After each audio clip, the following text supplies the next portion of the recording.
Maharashtra news, वास्तव महाराष्ट्राचं।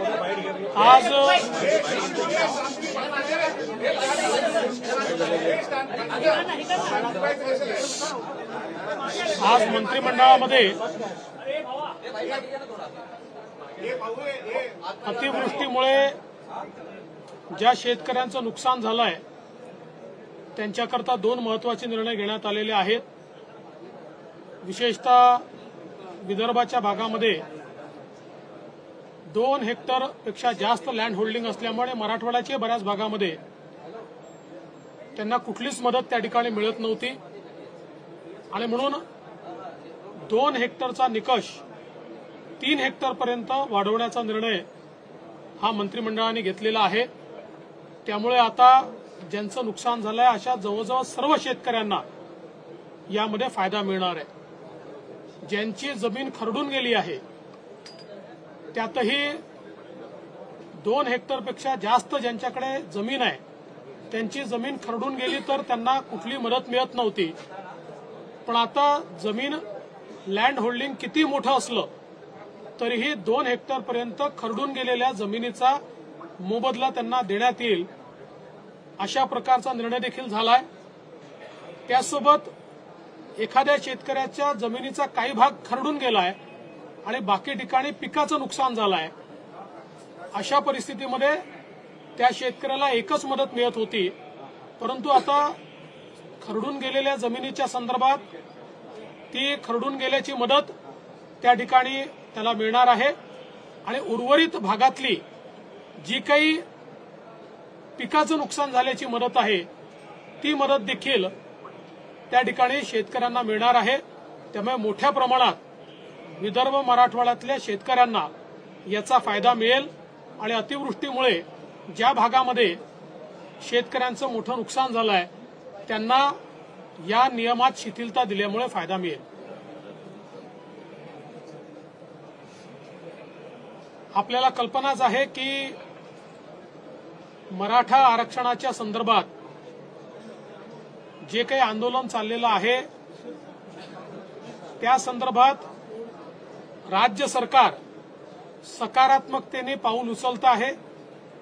माननीय मुख्यमंत्री यांनी स्वतः आरक्षणाच्या संदर्भातलं कमिटमेंट हे दिलेलं आहे आणि त्यानुसार राज्य सरकार मराठा समाजाला आरक्षण देण्याच्या संदर्भात पूर्णपणे कमिटेड आहे। या संदर्भात आजच्या मंत्रिमंडळातले निर्णय देखील आपल्यासमोर आत्ताच संबंधित सगळ्या मंत्र्यांनी सांगितलेले आहेत, त्यामुळे मी पुन्हा ते सांगणार नाही। पण याच वेळी काही लोक या आंदोलनाचा फायदा घेऊन हिंसा करण्याचा प्रयत्न करतायत आणि विशेषतः ज्या प्रकारे काल बीडमध्ये काही लोकांनी त्या ठिकाणी लोकप्रतिनिधींचे घरं जाळ, काही विशिष्ट समाजाच्या लोकांना टार्गेट कर, काही लोकांचे हॉटेल दवाखाने जाळ, प्रतिष्ठानं जाळ, अशा प्रकारचं जी कारवाई केली आहे ही कारवाई अत्यंत चुकीची आहे। त्याची अतिशय गांभीर्याने दखल ही राज्य सरकारने घेतली आहे। अशा सर्व लोकांवर पोलीस आणि गृह विभाग कडक कारवाई करेल। विशेषतः लोक घरात असताना घरं जाळण्याचा जो प्रयत्न झालेला आहे त्याचे सगळे व्हिडिओ फुटेजेस मिळालेले आहेत। 50-55 लोक आयडेंटिफाय झाले आहेत, उर्वरित लोकांना आयडेंटिफाय करण्यात येत आहे। या सगळ्या लोकांना त्या ठिकाणी पोलीस 307च्या अंतर्गत जीवे मारण्याचा प्रयत्न केला याच्या अंतर्गत त्यांच्यावर कारवाई करणार आहेत। अशा प्रकारे कोणाला मारून टाकण्याचा प्रयत्न, कोणाची प्रॉपर्टी जाळण्याचा प्रयत्न हा जर होत असेल तर मला असं वाटतं की पोलीस बघ्याची भूमिका त्या ठिकाणी घेणार नाहीत आणि म्हणून अतिशय कडक अशा प्रकारची कारवाई या संदर्भात करण्यात येणार आहे। जिथे शांततापूर्ण आंदोलनं चाललेली आहेत त्याच्यावर कुठलीही कारवाई करण्यात येणार नाही। शांततापूर्ण आंदोलन करण्याचा सगळ्यांना अधिकार आहे, त्यांचं म्हणणं ऐकून घेतलं जाईल, मात्र हिंसेला कुठेही थारा दिला जाणार नाही।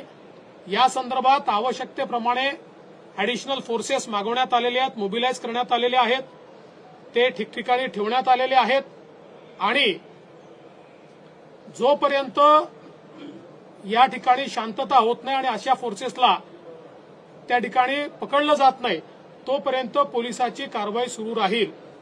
आणि या संदर्भात दुर्दैवाने ज्यावेळेस अशा घटना घडत होत्या त्यावेळी काही राजकीय पक्षांचे नेते किंवा कार्यकर्ते देखील त्याच्यामध्ये सामील असल्याचं लक्षात येत आहे. त्याचे व्हिडिओ फुटेजेस असर्टन झाल्यानंतर त्याची माहिती देखील आपल्याला पुरवण्यात येईल.